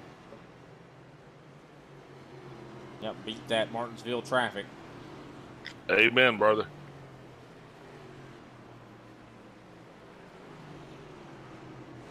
But Brian Johnson so far has dominated this race. Has led over 100 laps thus far. Has about a half a second back to Passalacqua. Of course, Shane Parrish has been putting pressure on Passalacqua. And I think this is pushing Passalacqua to go a little bit quicker as well. And they are starting to catch Brian Johnson a hair. This is definitely a track, though. You don't look in the mirror. You do not want to look in that mirror because you got to focus ahead. This is a track that you got to hit your marks. Put your relative down. You see Jose Acosta, I do believe, getting ready to possibly go a lap down here. Well, right now, J.C. Evans is going to have his hands full. They're going to slide by him with no problems, though. And you know, at this point, what are you thinking if you're Jose? Yeah, I mean, he has been a lap down before, but not due to natural attrition, right? Yeah, I mean, I don't know. I don't know what you do if you're Jose. I mean, I think if I was him, just try to hold on as best you can. Don't race it too hard. You don't want to endanger the leaders. I mean, I also think about, what do you think about Josh Schaffner? I mean, he's possibly going to go a lap down as well. I mean, he's 15 seconds behind the leaders right now, and sooner rather than later, he's going to end up finding himself with a Brian Johnson in his rearview mirror. I was just wondering, though, you know, how hard do you drive, though, if you're the 42? Well, I don't think that it's from lack of him driving hard. I think that he's usually one that does drive quite hard, and it usually has a lot of speed at tracks like this, and I think it might even be just damage affecting him. I think this is out of his hands at the moment. I think that he just does not have the car at the moment. That's just sad, because as the leaders start to encroach upon him, you know, once you see that relative start to tick down like that, Brian, you get a really discerning feeling, you know. Here comes Shane Parrish. He's going to be trying to get that second spot, and he is not going to find much resistance as Brandon Passalacqua goes high and lets him go. Passalacqua, I do believe, is in the save mode, and that's the best page you're going to pull out of the playbook at this time. Yeah, still a long, long way to go. And these guys are already 41 laps on their equipment. And I think, actually, that's why I think Jose is so slow. Looking at the stint here, he's got 81 lap old tires right now. So I think that might be why he's a little bit slower. And Jose probably had the idea that he was going to, like, break this up and then, you know, pit and be faster. Just think he's going to have to do that sooner than later. Yeah, and if he does pit, I mean, this is not a track I think that you're rewarded on that. Now, you know, what was it when we were just at a track here recently that really did, you know, reward that kind of thing. You know, pitting, you know, splitting it in half. Richmond, when we were at Richmond here recently, that rewarded you, you know, pitting maybe an extra time, you know, because you were just so much faster than everybody else. I just don't think the fall off here has been enough to really warrant that, just considering you're going to end up going multiple laps down.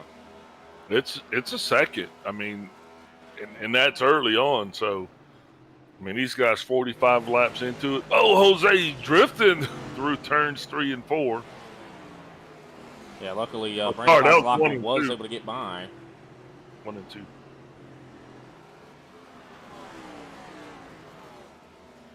Kenny Powell catching up back up to the 64.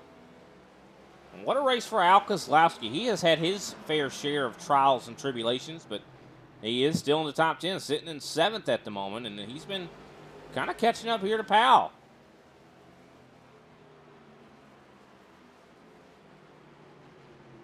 And you know how Powell is. He's probably looking at his relative. Oh, no. here comes that Speedway Angels machine.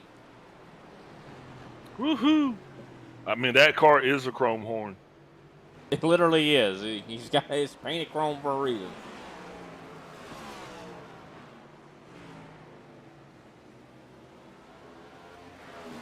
You see Alexander Carr, of course, trying to hold off, I do believe, Randy Mullins, 9th and 10th right there.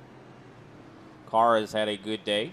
Looks like he might have possibly a top 10 in his future. I'll tell you what, these guys got to be wore out physically. I mean, this is a physically demanding racetrack, especially, I'd say, on that left foot. You know, I mean, this is a track that, almost like a road course, where you're using both pedals quite a lot. And you don't get on the brake easy as well. It's not like you're just, you know, a little drag of the brake. No, this is you got to press that brake quite hard in these corners. I wouldn't be surprised if their ankles and soles of their feet are quite sore after this race. Indeed. And that's where Goody's come in.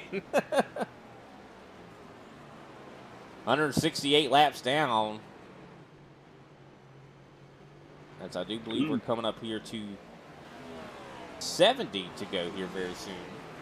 Mullins gets by Jose on the inside. Kenny Powell kind of got held up a little bit. Now he's going to come by on the inside. Keselowski's going to keep his run alive. Looks like he's going to do the same. Keselowski looks like he's met with just a little bit more opposition there. That looks like he is just able to get by. Kenny Powell definitely making a lot of inroads here up to the back here of Darren Mullins. 80 laps to go in this thing. Looks like everybody is. Looks like we kind of settled into our race rhythm. You know, earlier on it didn't seem like that was going to happen, but now it definitely seems like we are rhythmically going to get through this thing. Brian Johnson with about almost a second back to Shane Parrish. He has now put down Josh Schaffner a lap down. So only 11 drivers remain on the lead lap. Mark Sanchez is going to be the next victim.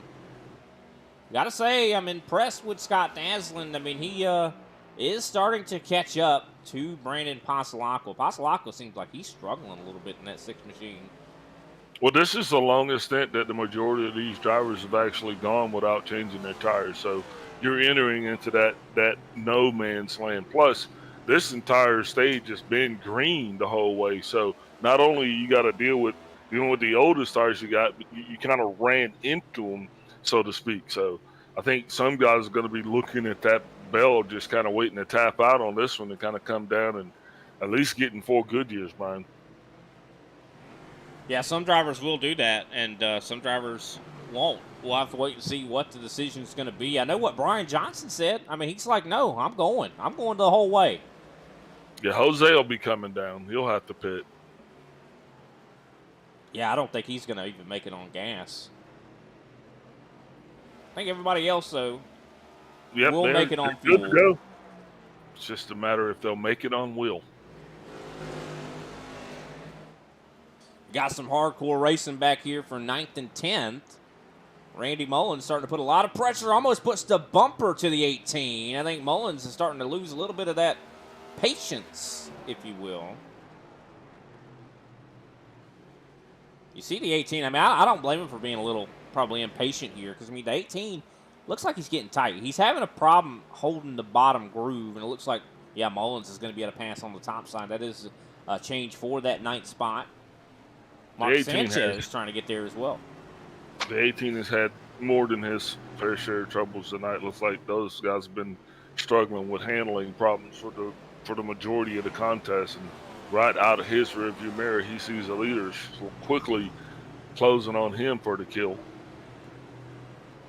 Yeah, 100%. He's getting ready to go a lap down. And sad to see. And quickly, Mark Sanchez is going to go a lap down as well. I mean, these guys, I think by the end of this thing, we're going to be lucky if we have, 8 drivers on the lead lap. Maybe less than that. I think we might end up with only 7 or so. This is bringing Parrish right into the mix, though, because, I mean, you can see the 18's not giving that spot up. Which is kind of interesting. At first, I thought he was just kind of You know, I thought he was just kind of getting out of the way, but then he kind of jumped back in the way. So I don't know. Yeah. I mean, he let Randy Mullins go. He let Mark Sanchez go. But then he's like, oh, yeah, I'm not letting the leader go. But it looks like they did finally manage to get away, or get by him. But this helped out Parrish a ton. I mean, he was about almost a second back from Brian Johnson. Now only about 4/10 separate those two drivers and closing. So it is not over yet. I mean, Shane Parrish could win this race, but still a lot of ways to go. Yellow flag. Oh, and the 77 of Ryan Strunk comes right back in front of the 29 of Mark Sanchez. Looks like he almost made contact with the leaders. A very fortunate group of individuals there, but the most important thing, pit road is going to be open, Brian, and there's going to be a lot of takers. Oh, and look at that broken toe link there for the 77. Let's take a look back.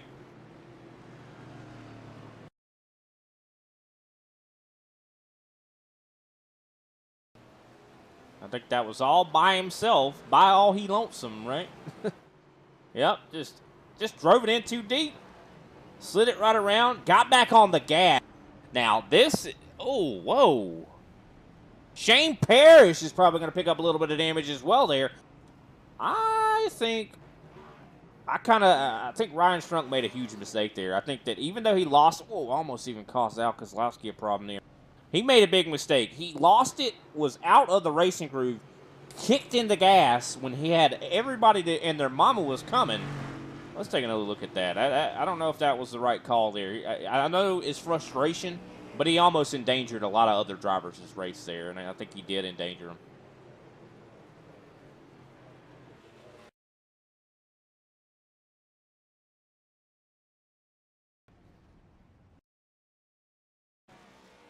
There's going to be a lot of people who ain't going to be sending him Christmas cards this Christmas.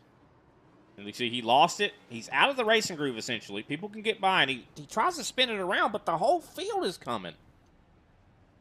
You got to, when you're in that situation, you got to stay where you are. Otherwise. And not to mention, he was even spinning it the wrong direction. Yeah. You know, he was spinning it into traffic, which that's going to make the car a lot. You know, that 360 is not going to be what anybody's wanting to see. I mean, spinning it is one thing. I mean, you can't, you know, yeah, you're spinning out. He's on worn tires. But him doing that 360, it's a sin in a lot of ways, I'd say. I mean, there's going to be some people that ain't going to be happy with him Especially at this stage in racing. I mean, if this was rookie racing at the, you know, whatever they call that rookie cup, because that's the first thing you hold. Yeah, you hold it down. You know, you hold it down, and that doesn't involve the throttle pedal at all. Especially in the ISCA. I mean, this is one of the top. You know, a lot of the top drivers on the service racing this series, and you know, you just don't do things like that. I know that, you know, it's frustration. You're so many laps into this race, and you have an issue like that, but you just made it worse. I mean, he wouldn't have had a broken toe link if he hadn't have done that. You know, so I think it really hurt him more than anybody else, I'd say. Yeah, and it just has a negative effect on everybody's. I don't know. Yeah, but while we got a moment, we haven't had a whole lot of moments to do this. Let's take a brief step away. We'll be right back, ladies and gentlemen.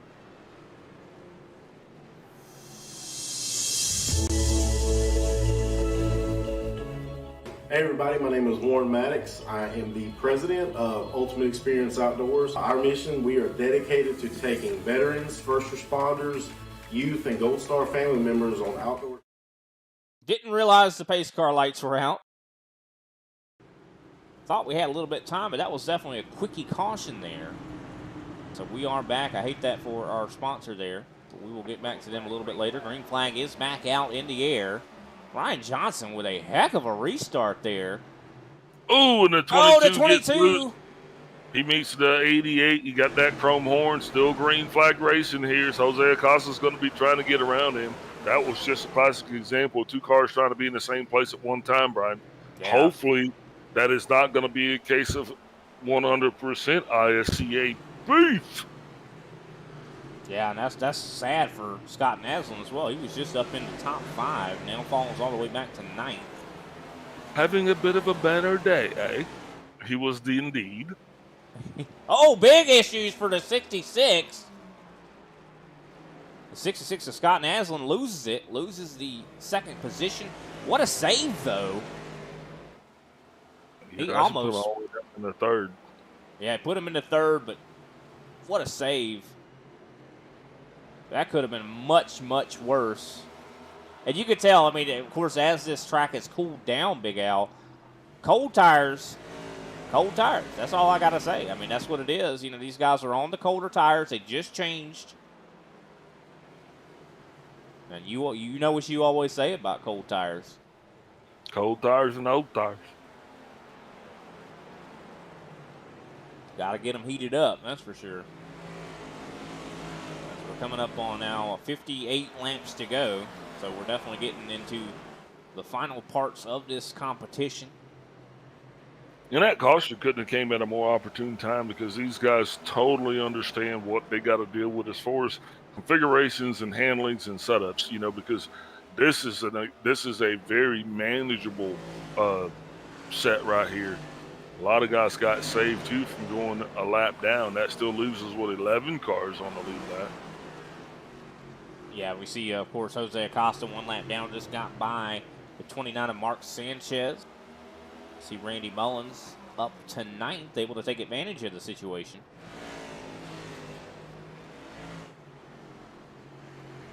But Brian Johnson has dominated the show here tonight. He's led almost every single lap. Yeah, he's definitely running like he's got something he's got a secret to share. Well, we know he's a tinkerer. He's that guy that can really work on that car and get it handling just perfectly.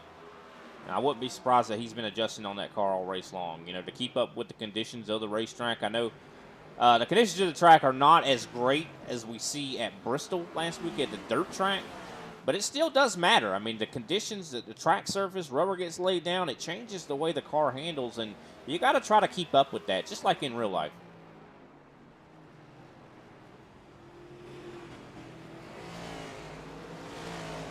Of course, Shane Parrish starting to run back down Brandon Pasalacqua. Also, Darren Mullins not far back. Not seeing as much spreading out. We do see a lap car. I do believe J.C. Evans going another lap down. Of course, a little bit of a update on Ryan Strunk. He's now 14 laps down.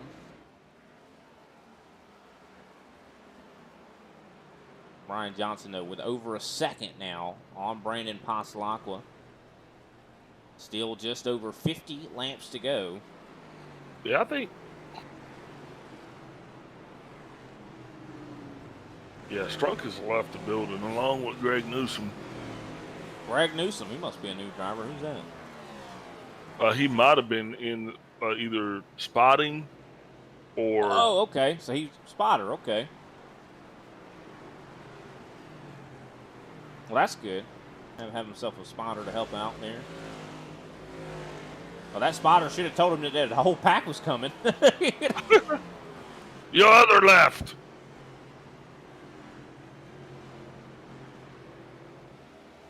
Yeah, just been a good race here tonight, though. With 50 laps to go before this one is officially in the books. Yeah, it's been a good race. Josh Hoffman finds himself once again on that chopping block. Got the leaders really within the same straight. So just a matter of time here before they're not only on his relative, but actually in his rear view mirror. Yeah, it is definitely been it's been a bad day for him. I'm just shocked that this is not the Josh Hoffman we expect to see on race day. Yeah, Hoffman's going to have to make some decisions here pretty quick. That he will. Does he race his G&G teammate? We'll have to wait and see. Of course, Schaffner is right on the rear end of Sanchez. If he can get by Sanchez, maybe put a little bit of a buffer in between him and the leader.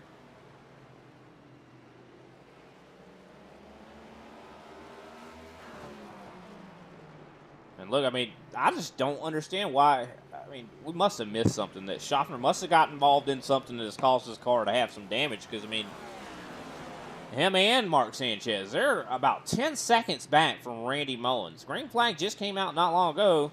And there goes Schaffner up the track. He's going to let Brian Johnson go, and he goes one lap down. Next up, on the chopping block, as you mentioned, is going to be Mark Sanchez, who's in 10th. You know, that's got to speak to that new damage model, Brian, because now once you're actually making contact, it is actually starting to calculate, and it actually adds up, and your car starts to develop those handling woes, and you're not able to just go out there and run as if you had not hit anything. We talked about how tough these cars were. Drivers always respond to just how tough these cars are. Well, I don't think they're as tough anymore. I They're think definitely now not. it's starting to really starting to add up, and I kind of it kind of makes me a little giddy inside. Yeah, I mean, and it's got to be a heck of a transition to get used to that. You know, going from a tank, essentially a car that could take hits, and then go to this thing that folds like paper mache. You know. But I mean, that's a safety thing. I mean, they're trying to keep up with the real life car, and that is how the real life car is kind of transitioning to, because it's a safety issue. When you have a car that holds up, to those kind of impacts, the energy doesn't dissipate; it goes into the driver. And it definitely has to change the way a lot of drivers, their driving style, if you will. Their mindsets, yeah. Yeah, Schaffner now down on pit road. Yeah, I think he might be calling it quits himself here.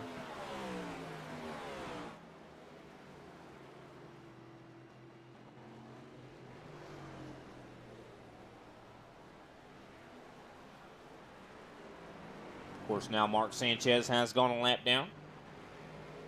Randy Mullins next up on the chopping block, but I don't know if he will end up going a lap down. He is about 10 seconds behind the leader, so it is going to take probably a big mistake from Randy in order for him to possibly go a lap down.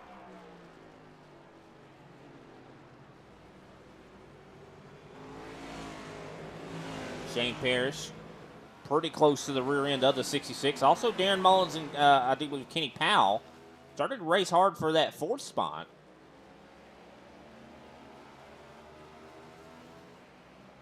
Powell has been a fixture in the top 5 all race long. And even behind them, there's still some great racing going on right here, Big Al. Scott Naslin and Al Kozlowski pretty close to one another as well. Yeah, close is indeed. 39 laps to go. Brian Johnson spreads it out just a little bit more over second place Brandon Pasalacqua. Pasalacqua was running a lot better there earlier on in the stage. Then he kind of fell off. Now I think he's just really kind of pacing himself, knowing that we still do have a lot of racing left to go, and these guys are, already 30 laps on their equipment.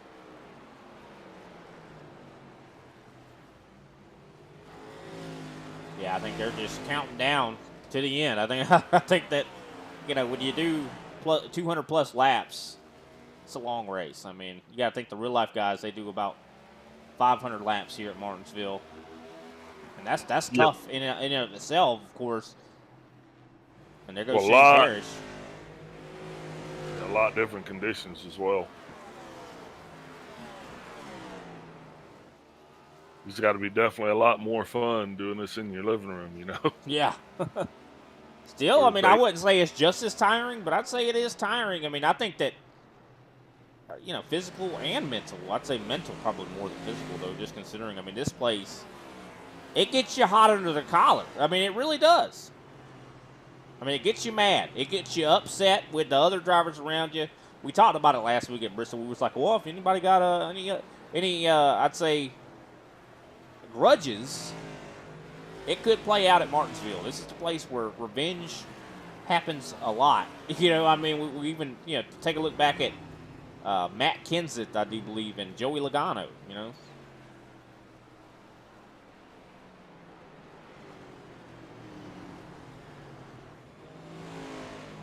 Yeah, a couple of old timers there. Well, you remember that race, though, when Matt Kenseth was in the 20 and was on a broken car. Joey Logano was leading the race.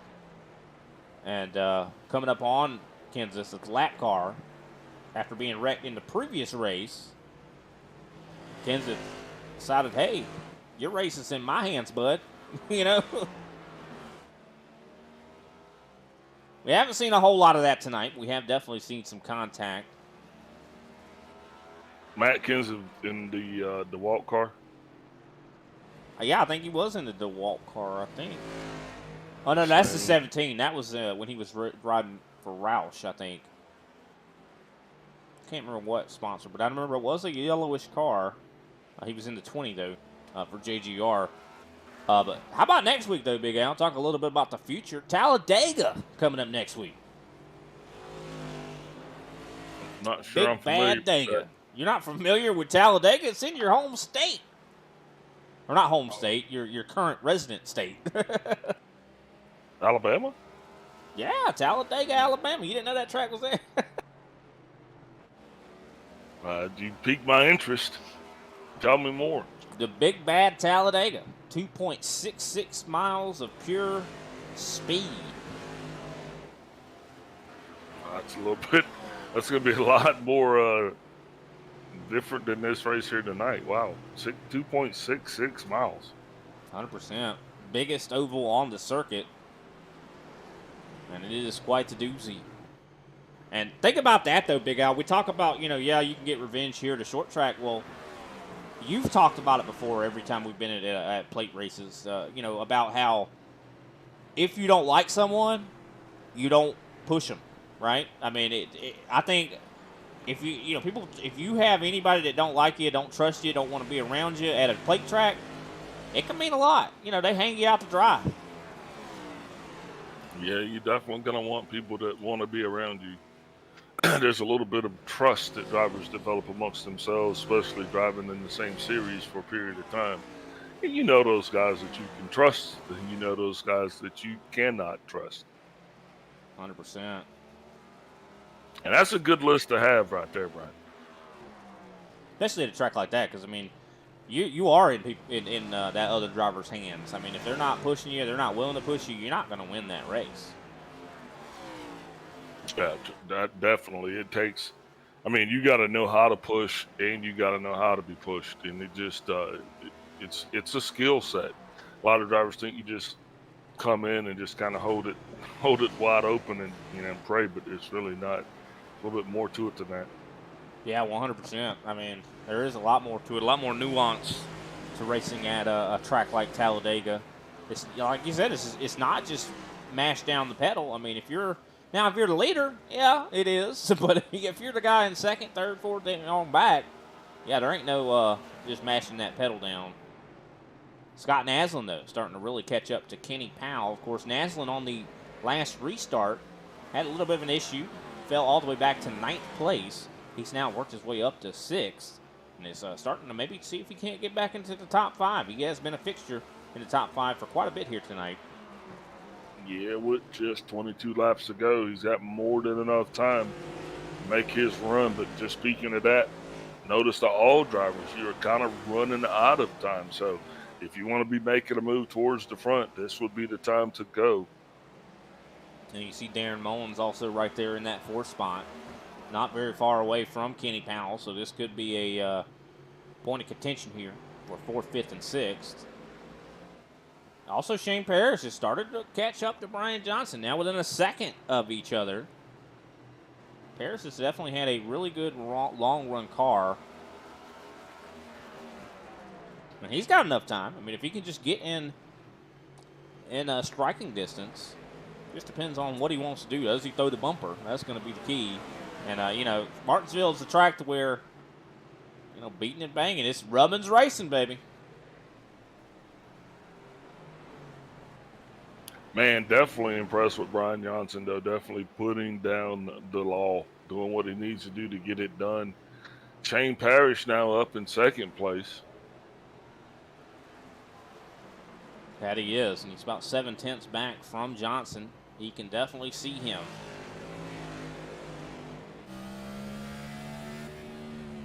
Let's take a look through the cockpit camera here of Shane Parrish.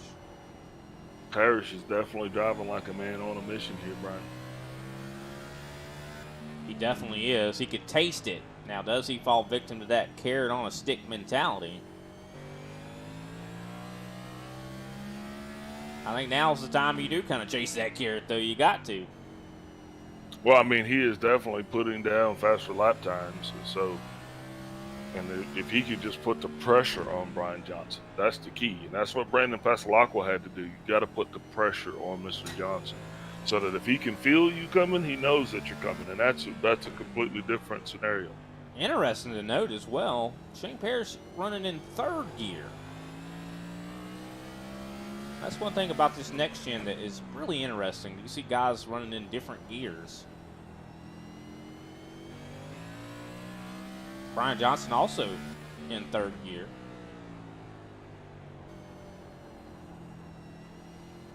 I think that higher RPM helps the car slow down as well when you're off the gas, kind of engine braking. Yeah, absolutely.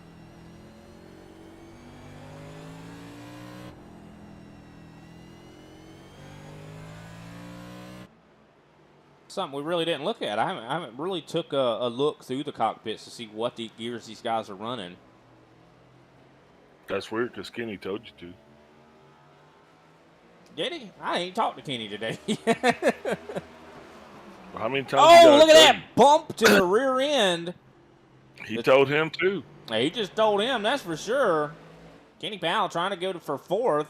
Gives the bumper to the 64. The 64 does not yield. Looks like Darren Mullins getting a little bit tight. And this is, we're getting closer and closer to 10 laps to go. Kenny Powell's probably like, I got to go now. Come on, man. Well, I mean, it is go time, especially being that this is a short track. If you're going to make a move, this is time to start making that move. So,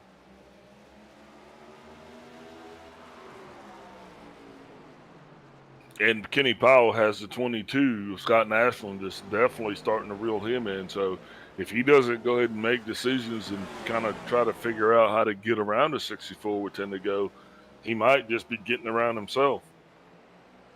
There he goes, trying to get to the inside. There he is. He's got the inside line. Oh, he's going to slide up a little bit of banging. Yep, very tight there he got. That's what happens when, this is a track that you want to definitely arc the corner. And when you're trying to pass on the bottom, it's very difficult to do so.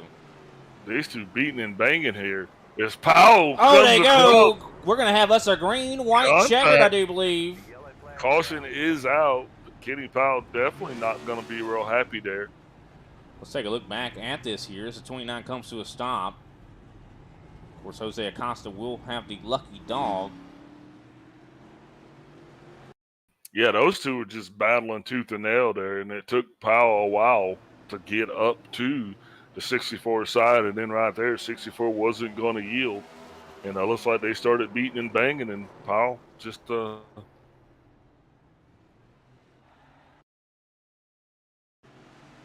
take a look back at this. I think, because I don't think Mullins could have, well, I think they met in the middle a little bit there. That's definitely going to be one that they're going to have to look back at for sure. Oh, they're going to meet in the middle, all right. And this close to the end of the race. Tempers flared, man. We talked about this the whole time. That is just unfortunate. Yeah, you just got to try to make it look like an accident. Look at that. Pit road quite busy. Brian Johnson, Brandon Pasalacqua, Shane Parrish, I do believe all taking a stop there. One person who didn't. Kenny Powell.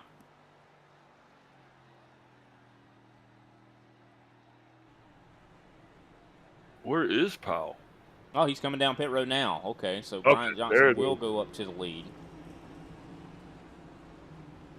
Yeah, that would have been a bold move right there.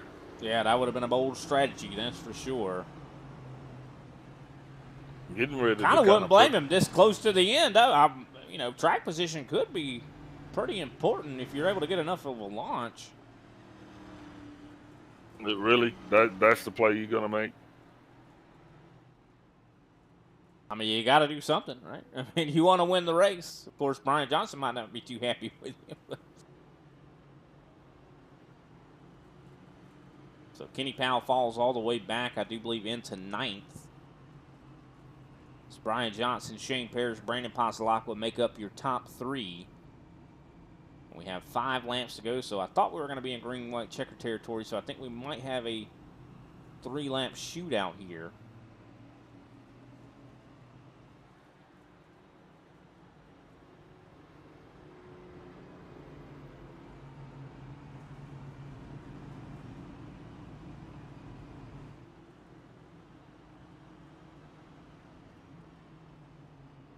I do believe Greg Wachinski and J.C. Evans going to get wave arounds. Of course, they are a lot of laps down. Greg Wachinski 25, J.C. Evans 30.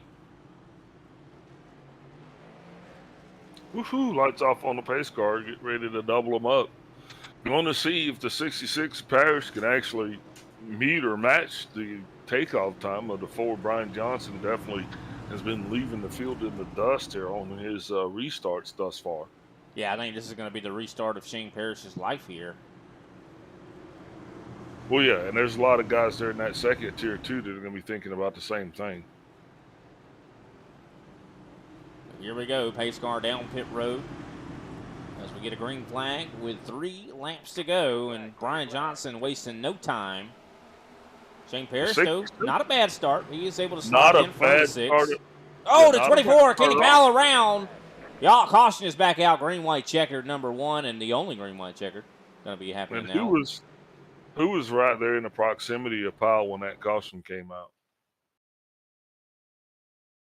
I think he definitely had some help. Let's take a look at this here. Kenny Powell right here up on the, he just lost it all on his own. Spun it right around. I think that's just frustration. Yeah, that's not going to help the frustration, that's for sure.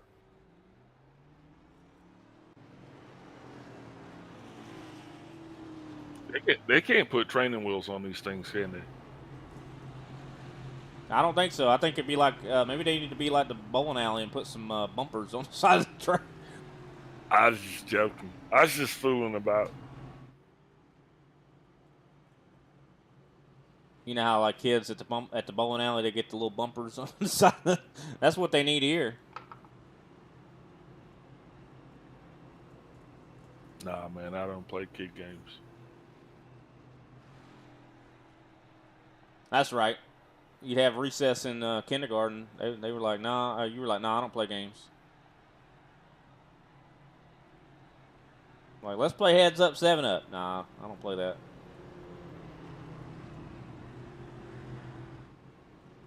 Never heard it. You never played heads up, 7-up? Never heard of it. What about duck, duck, goose? Do I look like the type of person who'll play duck, duck, goose? Well, not now. I mean, you're a grown man.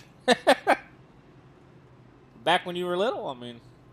Nah, well, we kind of got. Big Al ain't never been little. That's right. It kind of got forbidden. We couldn't play that on the basis. Too many people were getting hurt. I say, yeah. I say, when you were coming up, I know when I was coming up, we were playing games like dodgeball, and we'd throw that ball as hard as we could, smack people right in the face. But see, I was in the military, and over on the special side, we just took everything a little bit to the extreme. So you were in the military in school? Man, I don't count school.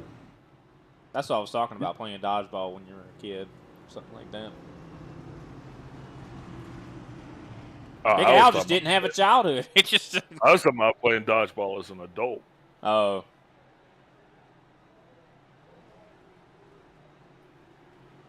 Here we go, though. Pace car lights are off.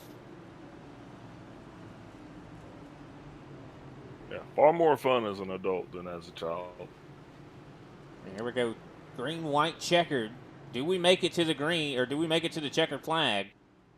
If we make it to the white flag, that will end it. Yeah, the next flag's going to end it here once the green flag does fly, right? 100%. Can Brian Johnson secure this win? He has dominated the show, won both stage 1 and 2. And there we go. Green flag is back out for the final time. He's up and away. Brandon 66 Pasqualacqua trying to get something done here. 66 getting another good start as well. Danny comes hard into the wall. It's pandemonium. I just don't. There were cars wrecking everywhere. They're still wrecking, and it had nothing to do with each other. I saw at least 4 wrecks.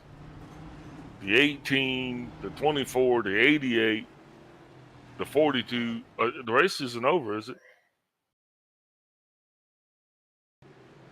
Well, that is now the final lap, so Brian Johnson will win this race. That does wrap it up. But let's see exactly what happened here. See the 18 just loses on the exit.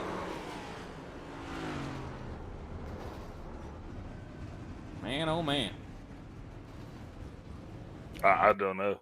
There were cars everywhere. I don't know what was happening.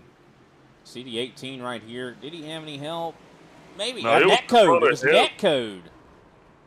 With a 66, he even up ahead of those guys they're wrecking.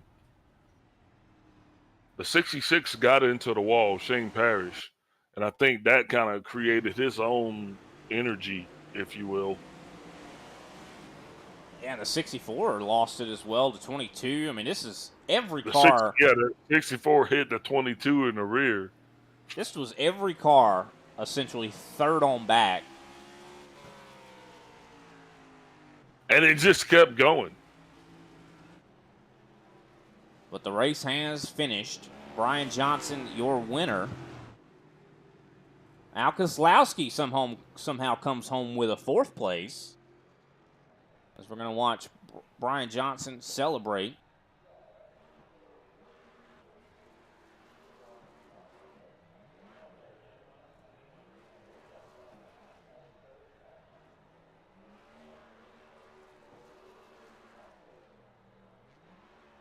And with that, let's run down through the final results here for the ISCA Cup Series at Martinsville. Brian Johnson, your winner. Brandon Pasqualacqua finishes in 2nd place. Shane Parrish in 3rd. Al Kozlowski finishes 4th. Darren Mullins in 5th. Scott Naslin 6th. Jose Acosta recovers to finish 7th. 8th place, Randy Mullins. 9th, Alexander Carr. 10th, Kenny Powell. 11th. Go ahead, Big Al. Sorry. 11th, Mark Sanchez. 12th, Greg Wachinski. 13th, J.C. Evans. 14th, Josh Hoffner. 15th, Ryan Strunk. 16th, Paul Osen. 17th, Greg Carr. And 18th, Chris D. Johnson. With that done, we're going to step away and get a brief word from our sponsors. We'll be back with our post-race coverage.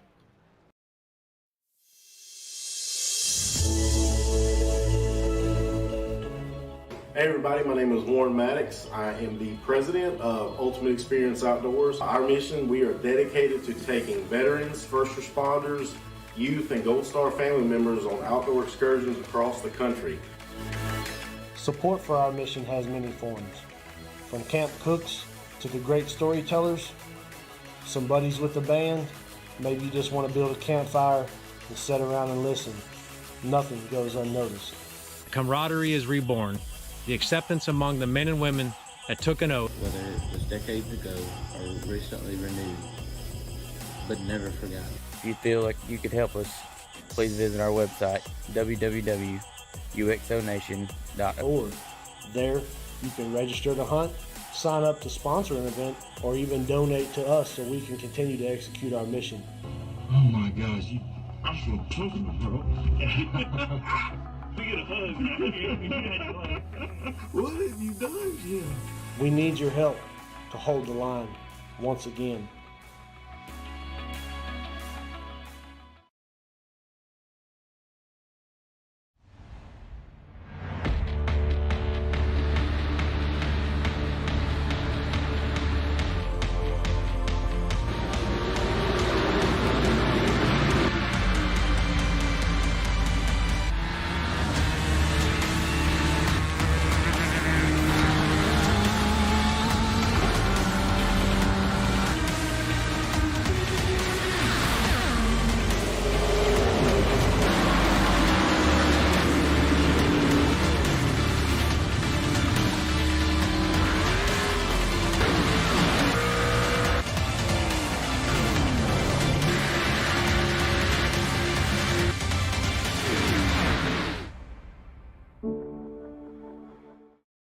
Ow. Ew. Ow. Ew. Want relief from tough pain without the tough taste? Try Goody's Cool Orange. Goody's fast, Goody's delicious, because pain relief shouldn't be a pain to take. Goody's flavors, taking the pain out of pain relief.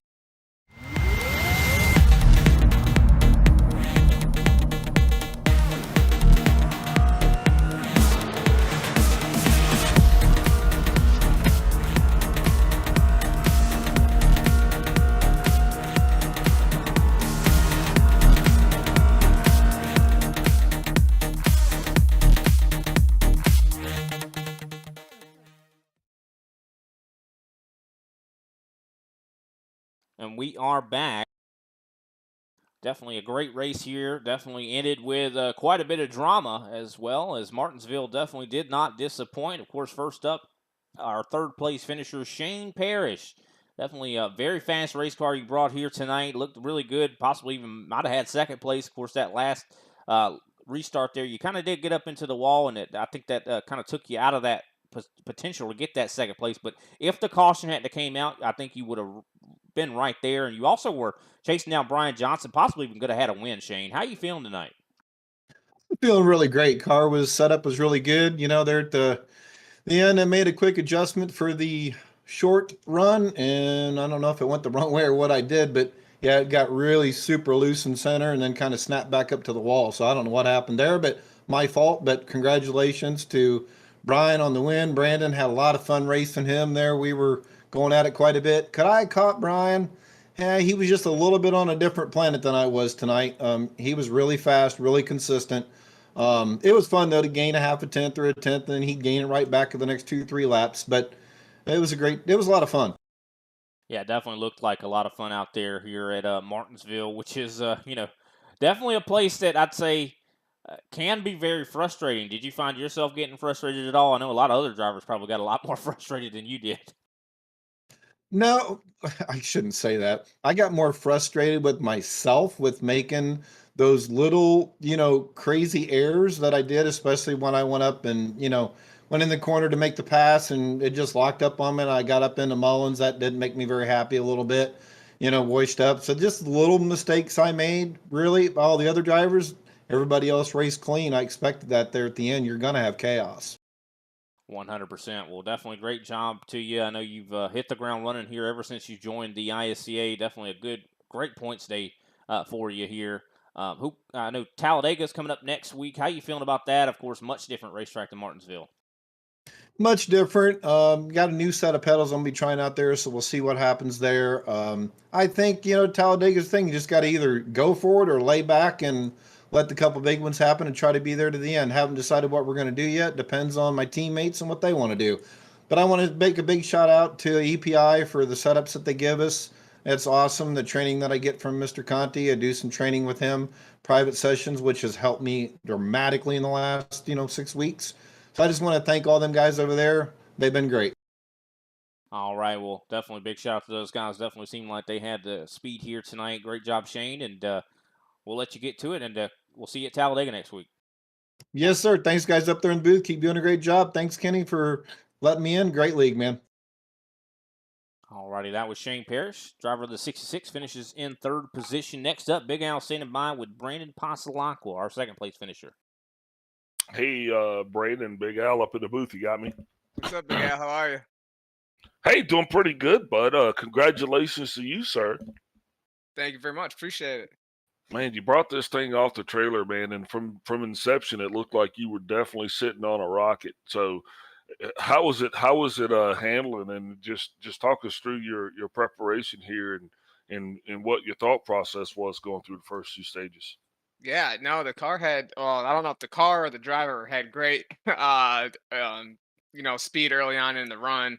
I definitely wasn't as good as a lot of the drivers out there as we got, the lap 35, 40 on our tires. So I did work on that a lot on this week. Try to get better on. It's not that the tires wear; it's more of the temperatures in them. But nonetheless, I tried to get better driving the car. At that point, I'm just not there yet. So to come home with a P2 finish with a car or a driver that was only really good for 35 laps is I'll take it for sure. Yeah, definitely, and it almost is like we had 2 different races here because when it kinda started, we were, really heavy on into the caution, so you guys really didn't get an opportunity to have a long green flag run there till almost at the end of, stage 2. What was the biggest difference for your car handling with the short runs versus once you actually got some laps on the tires? Yeah, I could not find a way to get the car to rotate in the center of the corner. I tried. I feel like every kind of line. I tried braking earlier. I tried braking later. I tried, doing a little bit of a diamond. I really struggled with the car in the center to rotate. And then because I was yanking the wheel so much, I was pushed loose off, and I hadn't had that bad of an issue all week practicing. So it was a little bit of adjustment for me. So those were my biggest struggles, definitely later on into a run. And now once we actually did kinda get that long green flag run there going towards the end of that thing, when the caution did come out, what did that do to your psyche? Was that something that you were looking forward to? And I'm talking about the caution that would have been right about 60 laps ago. Were you prepared to run this thing all the way to the end? Were you planning on stopping? I mean, how much did that caution shake up your plan? Well, I don't know, Big Al. To be honest with you, I was thinking that I was running P30 at the time to let Shane go. He was way faster than me all night. But then I started seeing Scott catch me, and I was like, I don't know if I can hold on to the top 5 if I stay out here. So I was thinking of potentially pitting at some point to break up that last stage. I don't know if it's fortunate or what, but we got a caution anyways, right at the halfway point there. So it worked out for everybody and put us all back on a little bit of an equal playing field. Yeah, and once you got that, man, it kind of was a crapshoot there towards the end, but you did actually end up bringing it home in P2, and that's a heck of accomplishment if you would have seen the melee that we saw from up in the booth. I'm sure. And Yeah. speaking of that melee, man, we're gonna have that same type situation happening next week, and it's gonna be all around you as we get ready to descend upon the great state of Alabama and head to a track that's near and dear to my heart, Talladega. What are some of the things that you're gonna be looking forward to, and some of the things that you're gonna be looking out for? Yeah, for any kind of super speedway racing, I just want to hang out for the first 2 stages. Hell, I don't want to start really racing until the last 20 laps. I don't see much point in racing too hard and put people in a bad spot. So the goal there is just to keep the car clean, to run around guys that you're comfortable with, and you just have a car that can still rip at the end of the race. So it's worked well for me so far. I think I finished second at Daytona, and then we got a win in Atlanta a couple weeks ago. So hopefully that game plan works going forward. But it's always a crapshoot there, so we'll see. Yeah, especially 2 things, updates and damage models. That'll be the next thing. I mean, don't think maybe you'll see anything from the tires, but what are you thinking about this new damage model at a track that's gonna involve so much contact like Talladega?